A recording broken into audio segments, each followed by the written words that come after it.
Outside of the winners bracket qualification, this is the first time that I've ever heard of this player. Mhm. But there is something to be said when you go through. I think it was a 128 player bracket to get to this Yeah. point. It's not exactly just always luck at that point. So very excited to see what he has to bring. I'm inclined to agree, and looks like we have the first classes chosen for the series will be Rogue versus the Warlock, and Miracle Rogue still a top tier class, even though yesterday we were even talking to Strife Crow on that Cooler Master Show match, saying that maybe Rogue isn't exactly as dominant as before, but it's still a strong class. So if Wuaschtsemme wants to bring Miracle Rogue, I still think it has its place in the metagame. I can 100% agree. I don't think it's as strong as it once was. One of the major things that was making it win so much was that decks were a little bit inconsistent prior to the Nax releases. So what you were seeing is Miracle Rogue had a strategy that kind of just ignored their opponent and played their own strategy. And since they had it such a large percentage of the time when they reached the turn 5, turn 6, turn 7 mark, it was just overwhelming. But now decks have a lot of consistency with them, with Haunted Creeper, Nerubian Egg. All the class cards are basically playable in some way. Sans Avenge. Right. We're kind of seeing consistency be a bigger and bigger problem for Miracle Rogue. If they can't pull apart their opponent's deck and really disrupt their synergy, that's where it starts to struggle a lot. And that's exactly what we're seeing from the new metagame. Yeah, it's interesting because just like again, Strife just kind of piggybacking off of Strife Co's a little meta analysis yesterday. He was saying that the meta has pulled really far away from spells being dominant before, whether it was combos or just removal, and now how sticky minions are forces Rogue to play a little bit more honestly. And RDU has that deck that's going to be forcing a lot of the spells and removal. I mean, Handlock is a perfect example of even before Nax Rams coming out of how you can force all the spells out early from Miracle Rogue and make it use all of its tools out. That's where things like Giants and Twilight Drakes and even the Sludge Belcher, now that it's coming at the 5 mana drop slot, can be really powerful against Rogue. Yeah, that Molten Giant, by the way, is a really key discard. If Wuaschtsemme can manage to take off all these Giants that's going to be coming up, so he's going to have to deal with Molten Giant here.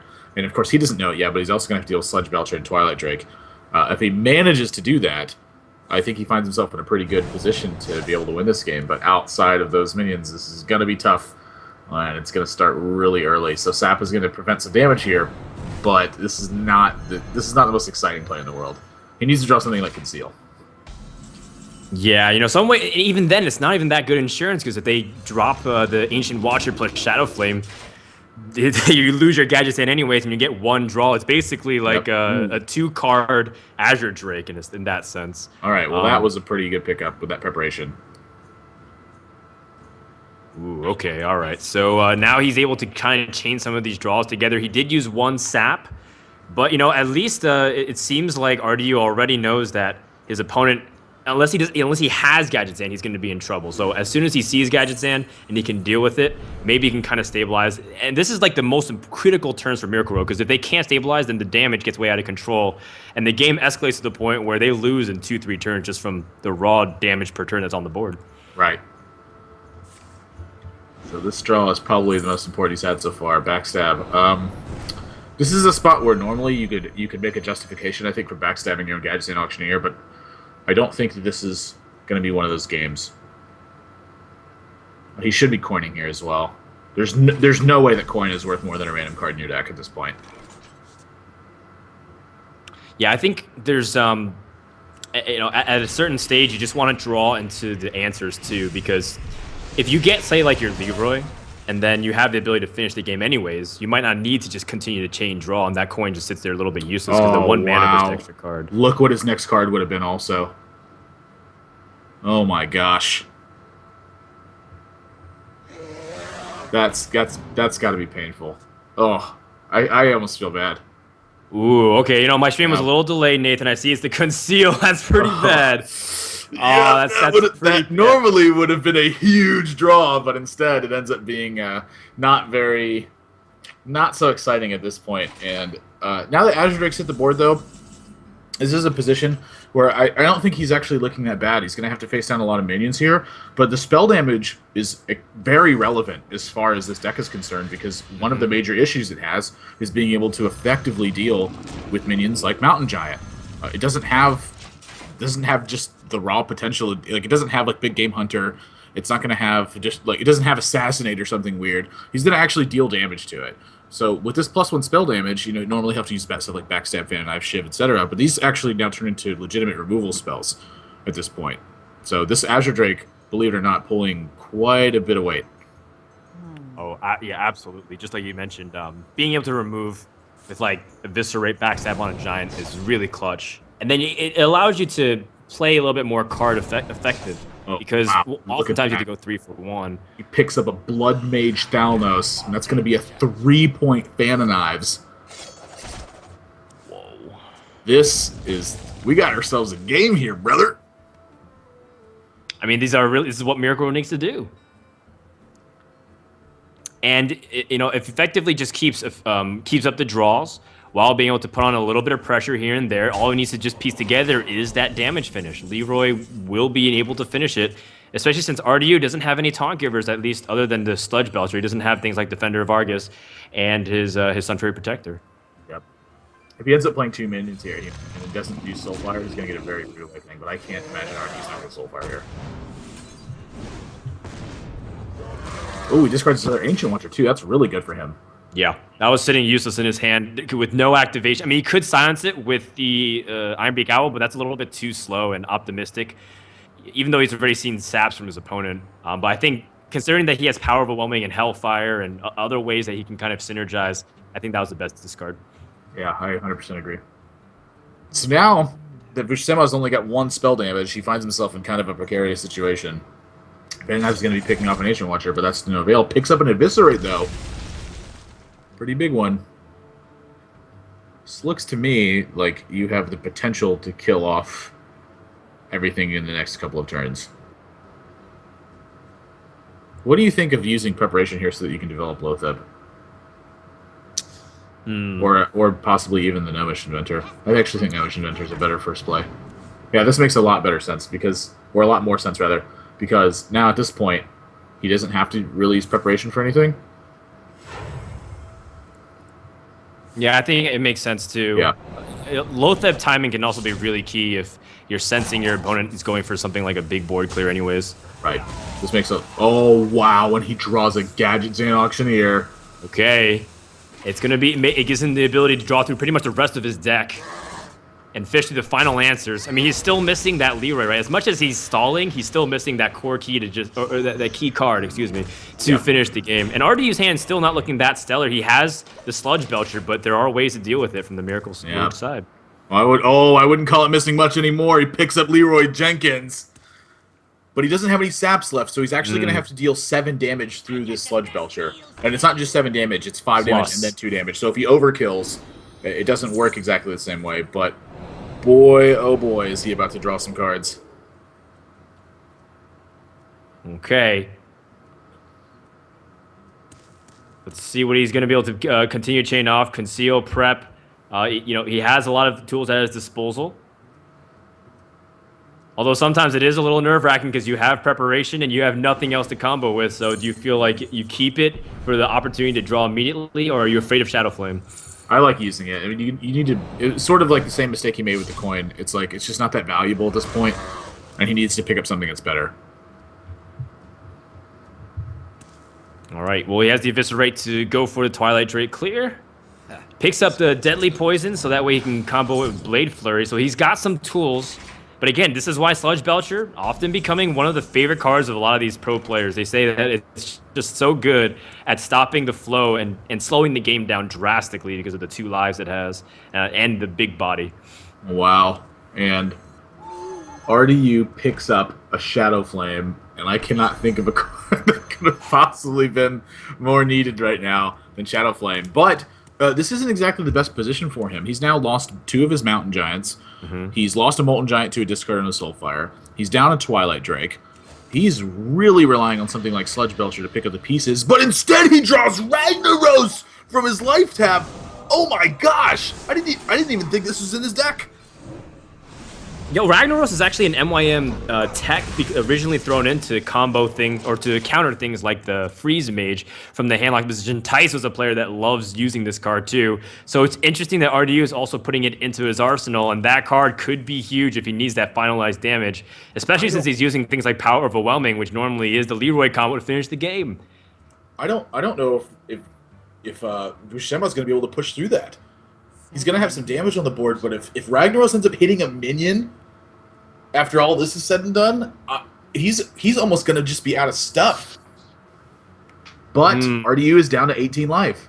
Yep, and double shadow set with Leroy, but there's this really annoying piece of sludge standing in its way twice.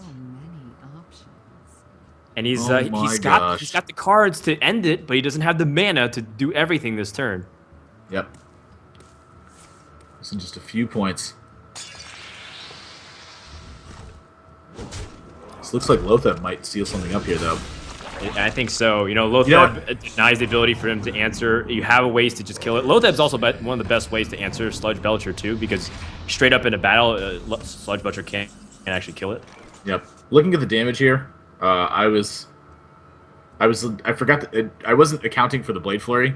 For whatever reason, I just didn't see that in his hand. So that's actually effectively 3 extra damage he picks up, because he doesn't have to punch through the ooze this way. He just gets to cast Blade Flurry. Yikes. So this actually ends up coming close to end. Oh my gosh, he taunts Ragnaros. If he taunts up the Ragnaros. Oh my gosh, Ragnaros hits Lotheb! Wow, that's a huge moment, and now RDU, let's see, he has the ability to turn this around.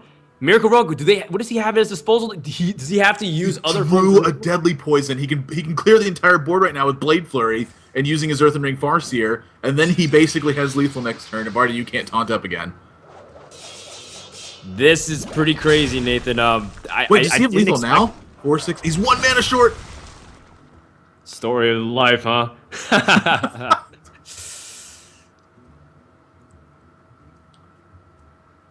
I don't think there's any merit to using Leroy right now. Especially not after you dagger. Yeah, I think you want to kind of get the insurance. You know, you've seen cards like Ragnaros already, so you know your opponent's still running low. I don't think you're really afraid to, because you saw Power Overwhelming, so you realize his range for combo potential is also lower. And but at the same time, he's running out of cards. There's only a few cards left, like 2 or 3 cards left. All he had to do was fade a taunt up, and he had it here. And this is going to be game 1 over to Wuaschtsemme. 18 points of damage with Leroy Jenkins coming out this turn. And wow, what a game. I think that the only real mistake that was made this game was not playing the coin. And I think his evaluation on it was a little off, because his thought process was, what can I draw off the coin that matters? And the answer was pretty much any card in his deck. So it's a little bit rough, because sometimes you get tricked by that. You don't actually have a spell to cast, so you think you should save the coin instead. But the coin is worth far more than a random card. I'm sorry, the coin is worth far less than a random card in that position, especially when you want to be digging for stuff like. Also, and now you say it's moving into game 2, he's chosen to use Miracle Rogue. Looks like he wants a little bit of revenge. I think so, and RDU is very proficient with Miracle Rogue, and he knows his matchup a ton. He's practiced it. He told me thousands of times by now. I don't know. I think he's going to be in a good position. He is on the coin. He's got his things like Azure Drake, and even Lotheb can be really crucial in the mirror to shut down opportunity plays for your opponent. Yeah, this is something that really strikes me as interesting, is that he actually kept Lotheb in his opening hand. And this kind of, for me, it tells me he's practiced this matchup a ton, because when I was playing this before, I was almost always mulliganing for Auctioneer, regardless of what I had. And I've heard some opinions on both sides, some very strong Miracle players, like Forsen, for instance. For a while, anyway, he told me that you were supposed to keep Azure Drake in your opening hand against this mirror, and I was really surprised by that. The idea that you would want to keep a 5-mana spell that doesn't really do much outside of just the 4/4 draw card. Well, I think Azure Drake just does so much though. I think you've come to realize that it puts a good body. The spell power, it can be paramount for things like a 3 damage backstab if you have something on the board like a Farseer or a size 7 agent. And RDU understands a lot of these small things too, like when to attack with the weapon and when not to early game, because those can be the defining factors. Especially since he doesn't have a clear play for a minion in the following turns, it seems like he is going to go for it. But with Wuaschtsemme, he does have some of these other minions, so the decision isn't as clear. Yeah, the decision definitely isn't as clear. But even when I have decisions like these to be making, I still like attacking with the weapon. And a lot of that reason comes into, it's like you can always just reinvest the mana, which isn't that big of a deal. It can hurt sometimes, but unless you have a pretty strong read of how the game's going to be developing, every point of damage makes a big difference if it, in effect, is free. It's like, it's just 3.33% of your opponent's life. And that can, we've seen it so many times. How many times have you heard, I'm 1 damage off lethal when you're watching someone stream? It happens a lot. Every single one of those points adds up to a victory or a defeat at some point along the line. I like taking the damage personally. Of course you do. By the way, this is exactly why Drake, just like we kind of mentioned, the backstab is very important. He picks up 2 preparations too. So RDU has got lots of ways to draw, and he's even got finisher. Sometimes it doesn't matter about card advantage. Sometimes you just have Leroy and you end the game with damage straight up. He was fighting a little bit behind on board and damage early on, but it seems like RDU's hand has picked up very nicely for the mid game. Yeah, this is one of those spots where I think the minions are going to be a very big difference into who's winning and who's losing. You see that Auctioneer is in Wuaschtsemme's hand, but he's missing a pretty key piece, which is either Preparation or Conceal. And you look at RDU's hand, and he's got a guy to see an Auctioneer as well, but I don't even think he's going to be... Well, now that he's drawn Eviscerate, he might play Auctioneer, but I was going to say, I'm pretty sure he's going to play Loathsome before it happens. Lots of potential to see what he can draw. Oh my gosh. A fan of knives. So that allows him to draw 3 cards with his preparation and get closer. I mean, he has Leroy in hand. Are you going to save preparation for squeezing in something else? I don't think so.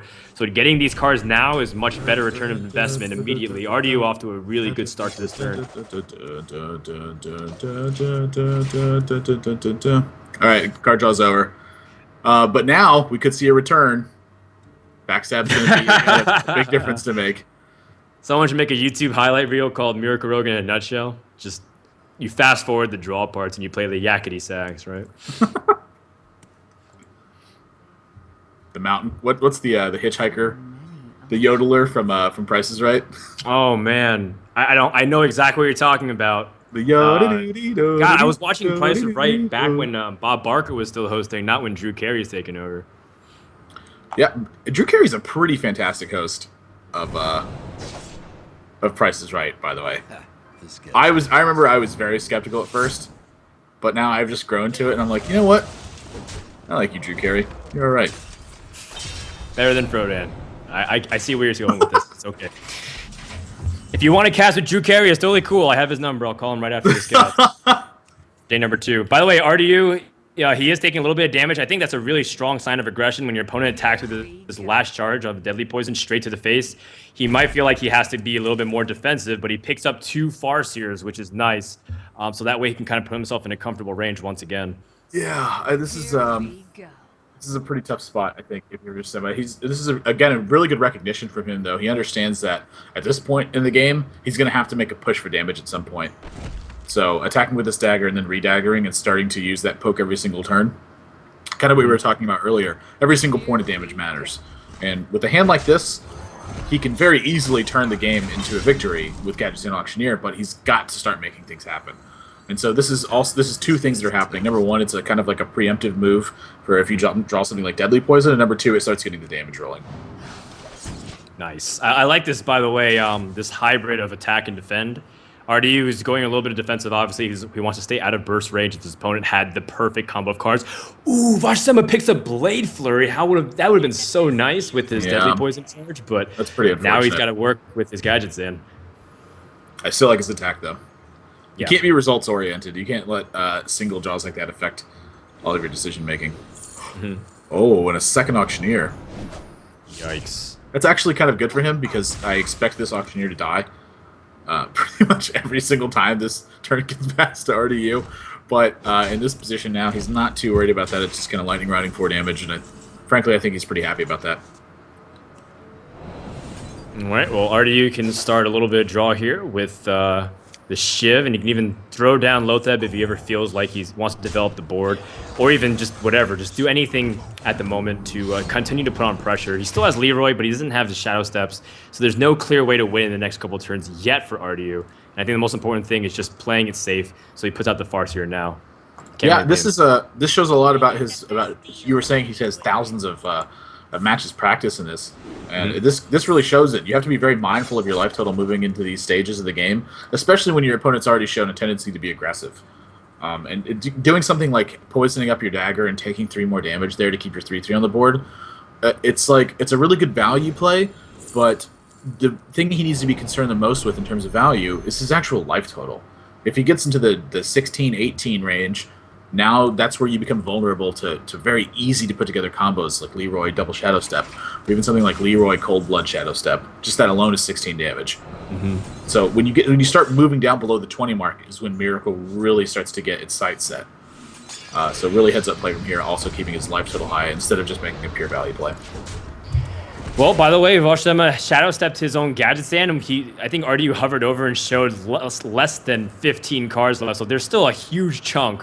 Like, if Miracle has this many cards, you obviously didn't get a big draw that he was looking for. So RDU also knows that his opponent lost damage. He's going to secure the board by playing Lotheb. This is impeccable timing to disrupt the flow, because normally if they Shadow Step gadget stand, they want to play it next turn to continue drawing. And what better way to completely uphold that or upheaval that by playing Lotheb? Yep. He's also got, is it 15 or is it Stagger's poison, right? RDU's?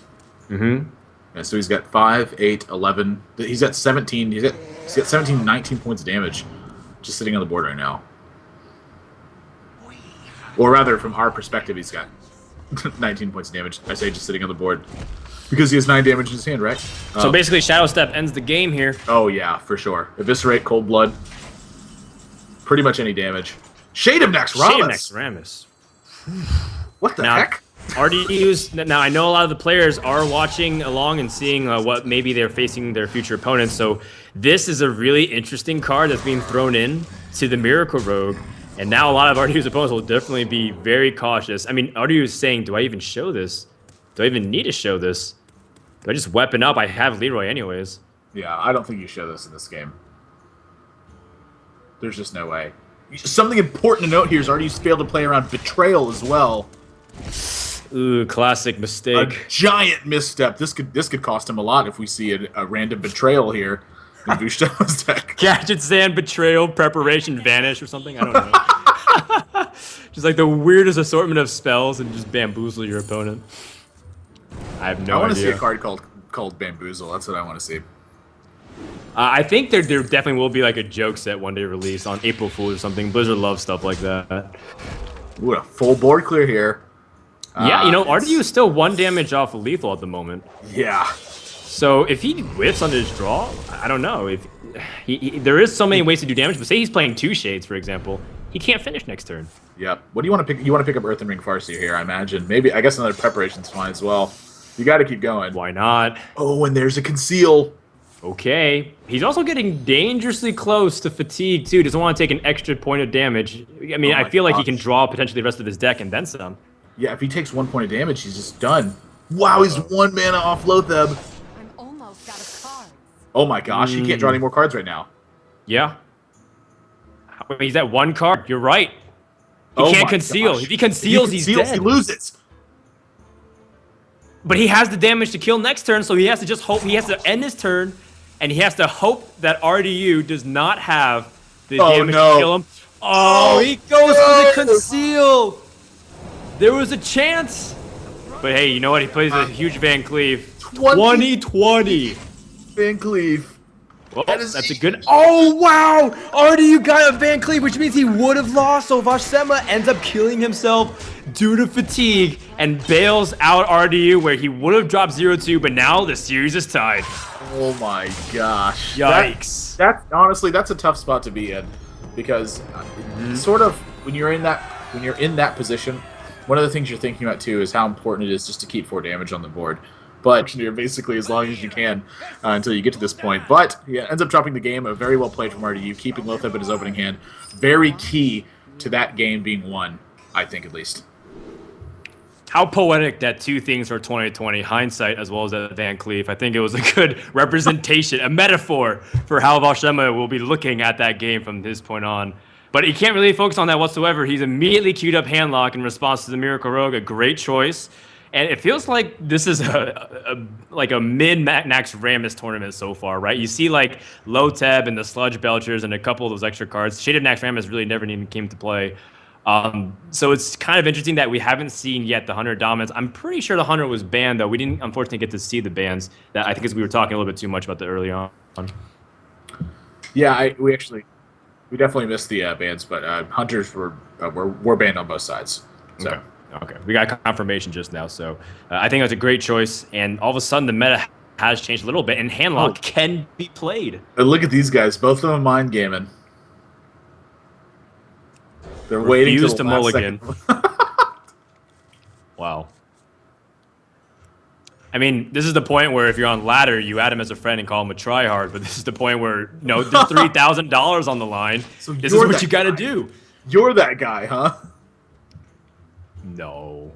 Yes, but no. Like, no on public record, but yes, privately. Which is also on public record. Oh God. Lotheb in the opening hand for Wuaschtsemme. Actually, we've seen now people are just keeping this card in the opening hand, which honestly I think is fine. Sort of akin to the Azure Drake reference we were making earlier with Forsen keeping it in the Miracle Mirrors. It makes a lot of sense to keep it because once you've played it, your opponent doesn't have spells to respond. So he's almost always going to stick to the board unless you're just very far behind in your opponent's board position. Not only that, but he's also playing against Miracles, so it makes a lot of sense to keep it, and just in that regard. But he keeps it, but he also uses coin immediately to tap. That's an interesting, choice there because I know people feel like they don't really choose to tap unless they feel like they have nothing absolutely and they need to kind of push for the 4 drops. But I know some people like having coin because it gives them the flexibility to reach a little bit earlier on combo or even to push out something on turn 4 if, say, you have a Sludge Belcher and nothing else. So interesting choice there from Wuaschtsemme. Yeah, I think a lot of it is weighed into the context of his hand. He's looking forward to pushing the Ancient Watcher on the board. And look at this. RDU's actually going to kill this Ancient Watcher. Wow. Yeah. The intent here was almost certainly to use Sunfury Protector, but now he's actually still gotten some pretty good value out of it because he gets to Hellfire here. This is very clean Hellfire. Yep. And, in the end, as much as Hellfire does damage, he also gained 5 health from that from the Ancient Watcher. So it's a nice little exchange here from Wuaschtsemme. And this is what you need to do. Miracle Rogue invest cards to develop the board, and then you clear it, and then they're back to square one. And they just have spells in their hand, which before he drew this Azure Drake, that's all RDU had. RDU would have been in big trouble.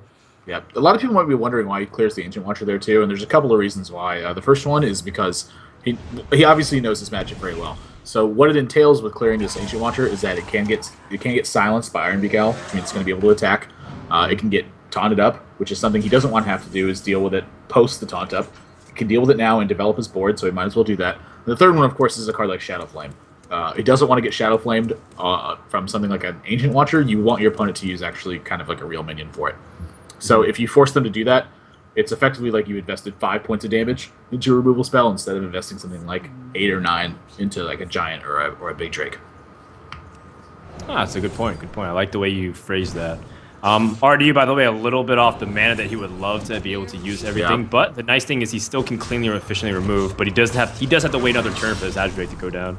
Yeah. This kind of really showing how important that spell damage can be too. Yeah. If that Thalanos wasn't Mortal Coiled. Yep. Would have made a big difference. Ooh. Earth and Ring Farseer is a nice pickup here.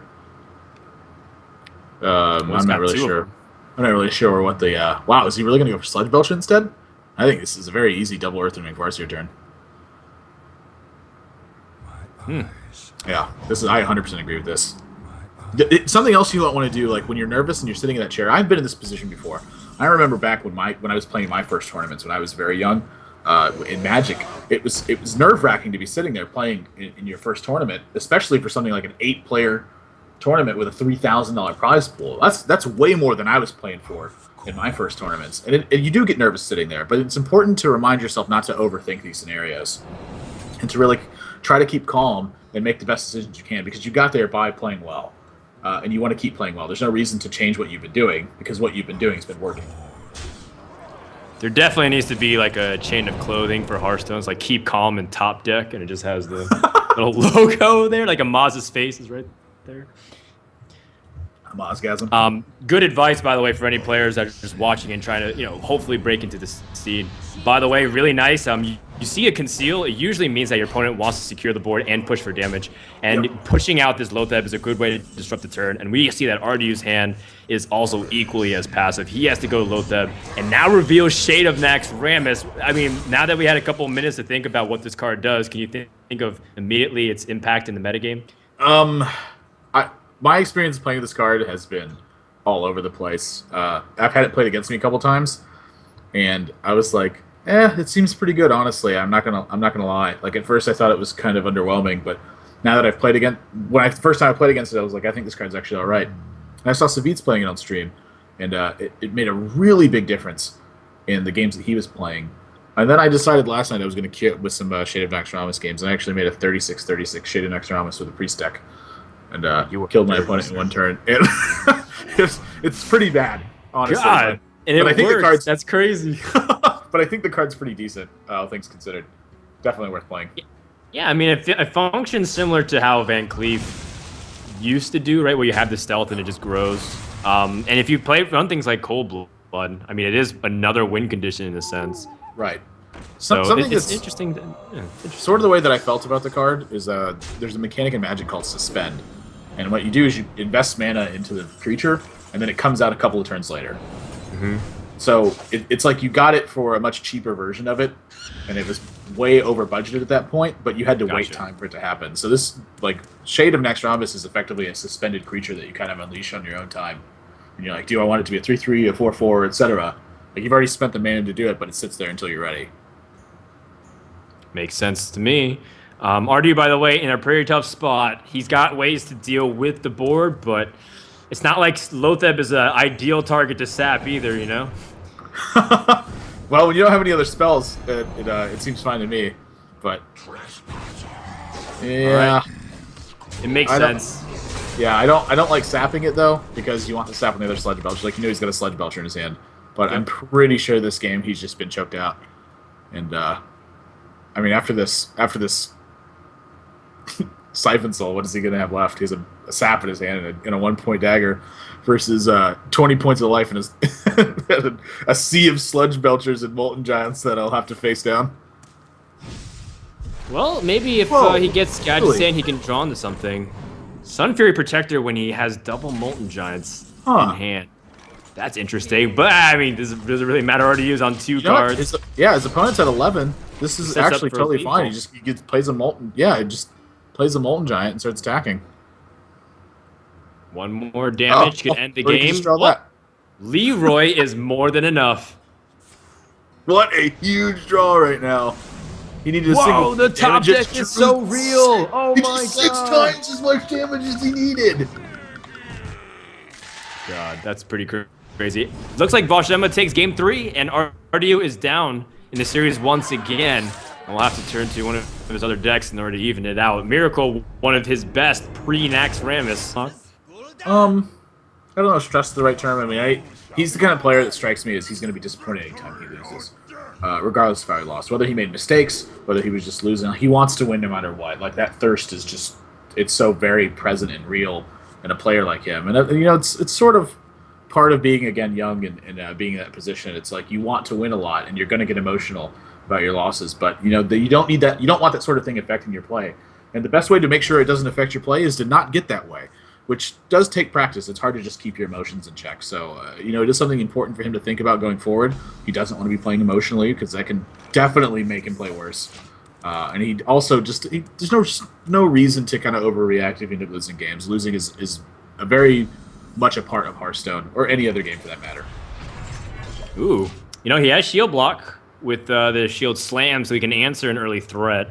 So there you go. Warrior can get completely overrun if they don't have the removal options. They just never draw execute or shield slam, and they have to fight really inefficiently without using their premium removal spells optimally. And then from that point on, you never have the armor to ever shield slam, even if you draw into it. So RDU does have these answers early on. Not to mention, the late game scaling of Kael'th the Zod has been experimented with, and the more I see this card, the more I'm extremely impressed with how it functions in a deck like Control Warrior. Really?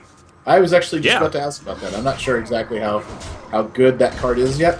I've seen it be extremely underwhelming, but I've also seen the Trump video where he has 2 Ragnaros on the board, hits both of his opponent's minions, and Kael'th the Zod resummons not only himself, but the other minion it killed. Yeah. I was like, what? Well, Wuaschtsemme could have coined Mountain Giant last turn. Big mistake. Classic rookie mistake here. Misplay from Wuaschtsemme. I think to kind of go upon your point, what Kael'th the Zod, by the way, the shield slam here just is the optimal play. There's no other way you can deal with this giant. What Kael'th the Zod does, though, is that it magnetizes the board all around him, and you force removal to kind of get pushed upon him before you deal with legendaries, which gives your legendaries another turn to potentially set up if they don't have easy removal options like execute. If they have to spend 6 mana to siphon soul Kael'th the Zod, and you have, say like Sylvanas or even the Sludge Belcher up, you can get a lot of mileage. And if they don't have that premium removal spell, you just snowball the game. So it's another card where timing matters a lot. The more I see it on ladder or on these streams, the more I'm impressed when players use it correctly. There is a very incorrect way to use it, just plopping it down as a 6/8. But it's out of BGH range. Removal often can be baited on a lot of bigger targets in Warrior because you have so many legendaries, so often out they run out of removal. And Kael'th the Zod gives you so much steam to fight against the late game options, and all of a sudden you become one of the scariest decks out if you have like double Sylvanas, double Ysera's, etc. Lotheb, be right back. Lotheb, by the way, was a fantastic draw from RDU. I think it was likely one of the best draws in his deck at that point. Okay, he's going to respond by just loading up the board very nicely, and this is what you need to do. And by the way, keeping up draws is really important for Warrior, because as much as his hand starts getting heavy, he wants to also have things like execute for the inevitable big means that come out. You know what? I'm looking at Kael'th the Zod here, and this looks like it could potentially be really bad for Wuaschtsemme. I'm telling you, bro, KT, my man, he's going to be doing good work. Of course it's well played. I'm Kael'th the freaking Zod. Ooh, Shadow Flame. Okay, Shadow Flame on the board to clear it. Makes sense. I think he's gonna Owl first. Oh, he's gonna Hellfire. Okay. Huh. Oh, he's gonna double Mortal Coil. Look at that. Yep, save Shadow Flame for a rainy day. Makes total sense as well. And Mortal Coils is not really that optimal anyways in the Warrior matchup because there's so many big targets with high health, and you're able to keep Lotheb alive. So rather than giving him up, you're able to at least do something with it later. Yep.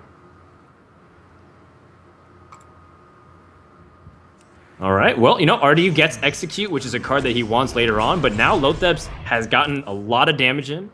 Can actually even remove or continue to do more work if Wuaschtsemme is able to deal with this efficiently, like Silence plus Siphon Soul, and keep pressing for damage. Oh, he draws in the Black Knight, a great target. There's not many taunts in Warrior anyways, so if you silence in Black Knight, you're able to kind of continue to press. Yeah, this is kind of a tough spot.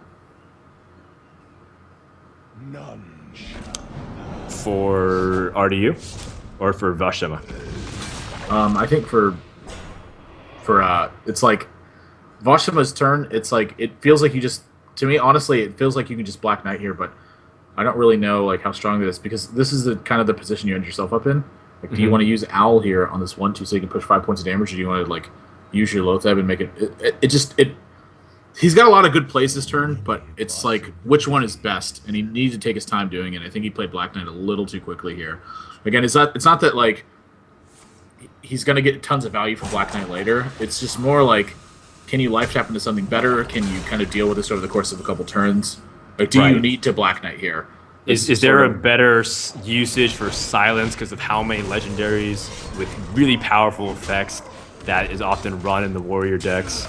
It's all valid. It's all valid. RDU picks up Death's Bite, another card that's been seeing lots of use immediately, even replacing usual mainstays like Gorehowl. I love this card, Admiral. I don't know about you, but Death's Bite just synergizes perfectly, and one of the best cards from next Rammus. Absolutely. Yeah, I agree. It's I think I underestimated it a little bit at first, and after playing against it a couple times, it's a pretty spicy meatball. Well, I know you Texans like your food hot, so. Yeah, buddy. Ooh, Twilight Drake. That's a pretty massive draw. Yeah. It gives Warriors a big headache because of the high health and the fact that you don't want to use removal like execute on it, but you often have to because it gets out of control. Yeah, I think he's more than happy to use execute in this position, though. This late into the game, it's fine. You know, early on is when Twilight Drake just wreaks havoc against the Warrior. But now, late in the stages, he's fine. Here's where you have a big question now. Are you playing Ysera or are you playing Alexstrasza? I guess you just very quickly play Ysera is the answer. But do you think there's any merit to playing Alexstrasza or even Kel'Thuzad here? Sort of what you were touching on, forcing removal spells from your opponent before you start playing these bigger legendaries. Yeah, how comfortable are you dropping the opponent down to 15 health where you can do some crazy stuff? So I think Ysera gives you immediate value, but I think you're right. There is merit to playing the Alexstrasza first because either way, you're going to be directing that Alexstrasza usually towards your opponent. There's not really the case where you're playing it on yourself in this matchup. So I think there is merit to think, but in the end, I can't really say one's right or wrong here. Ooh, Karen comes out. These are some pretty strong board positions and hands from both of these players. Wow, that top deck, he gets a second Siphon Soul, and he has immediately a way to deal with Karen, which is really effective. Honestly, even something like taunting up Ancient Watch was a pretty effective way to deal with Karen. Until he drops Kel'Thuzad and gets 2 Karens. Oh gosh, I didn't even think about that. And in fact, if he does opt to do that, I don't think he will, but oh, actually he is. He is going to go for it. Oh, jeez. Whoa. All right.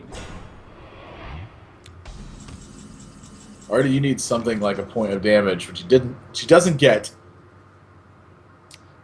Oh, yeah, I thought he was going to use here. Defender of Argus, but I think he is being really cautious to not play into something like Kel'Thuzad. So this is a really defensive, smart play from Wuaschtsemme. Yeah, I think this is a very strong dream turn. Mm-hmm. He's going to start clearing the board, and he's going to fill it up with these small minions, and he intends to play Kel'Thuzad next turn when he does this, by the way. No question.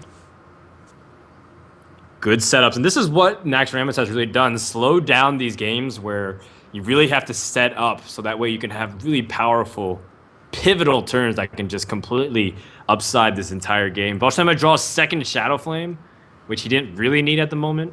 How can he really address this board effectively? There's just so many things going on. Yeah, I think this might have been sort of a consequence of owling a bit early. Like if he was going to owl the last turn, it's like, why did he owl there? Because he's not going to kill the minion yet. Right. It's not Karen would opposing. attack anyway, anyways. You're right. So it's like the silence is a little bit preemptive. Not sure it was very well thought through, honestly. It makes kind of a difference here, though. Like he gets an extra body. Yeah, and he actually can push through this last little taunt here, but yeah, was that the best use he could have gotten out of it, though? A little hard to say because there's so many moving parts to everything. Kel'Thuzad, by the way, I feel like at this stage there's nothing else you can really do, but you know, Wuaschtsemme has saved his Siphon Soul very intelligently for a big target like Kel'Thuzad. I'm still surprised. Yep. I'm sorry to interrupt you. I'm very surprised he didn't play Alexstrasza here. I know he enables Molten Giants when he does that, but if you play Kel'Thuzad and your opponent plays 2 Molten Giant, I'm sorry, if you play Alexstrasza and your opponent plays a Molten Giant and then you play Kel'Thuzad and attack it, I think you're pretty happy with the circumstance. Oh yeah, that's a good point. I didn't think about it that way. Huh. Well, RDU's kind of paying for it. He doesn't really have just Shield Slam, but he doesn't really have good armor to effectively remove. Yeah. He can only have 5 armor max by my count. Is he just going to be playing Alexstrasza this turn anyway? Oh my god. Oh my gosh, he's going to brawl. Did Kit Kats lie or did he tell the truth? I don't know. We're about to find out, and it's completely random. No! Kit Kat's light! The Twilight my. Drake survives, and RDU is Wow. devastated. He throws his head up in frustration. That is bad news Unbelievable. bears for RDU fans. How could he do such a thing? I considered him a good friend of mine. Considered? Past tense? Oh, no. Losing Oh, his no armor is well. also a follow-up, by the way. That RDU, oh, he picks up Execute, but you're not happy having to use 2 forms of removal to kill off 1 target. But if he Yeah, didn't, this is looking- he's staring at potential lethal because his opponent has 12 and he'd be at Yeah. 24. This is looking kind of grim, by the way.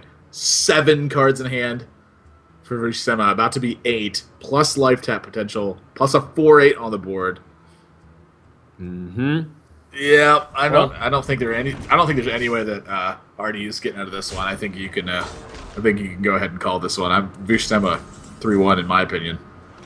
Yeah, RDU picks up Harrison Jones, which is a card maybe he could have used in a lot of other matchups, but there is no Jiraxis, there is no practicality of it, and you know what? Alex Strauss is still sitting in his hand, Yep. and Molten Giant got out anyways, so I think you bring up a valid point, and RDU probably will have to go back to the drawing board here in the loser's bracket. His run for today looks like it will be over unless something miraculous happens, and an unforeseen Second brawl. circumstance that prevents Wuaschtsemme from being able to win. Second brawl, yeah. Yeah. Hey, you get the armor With the- assist for it. You try number 2, but it's That's not going it. to do it. This Very well series played is over, series. I think and Wuaschtsemme-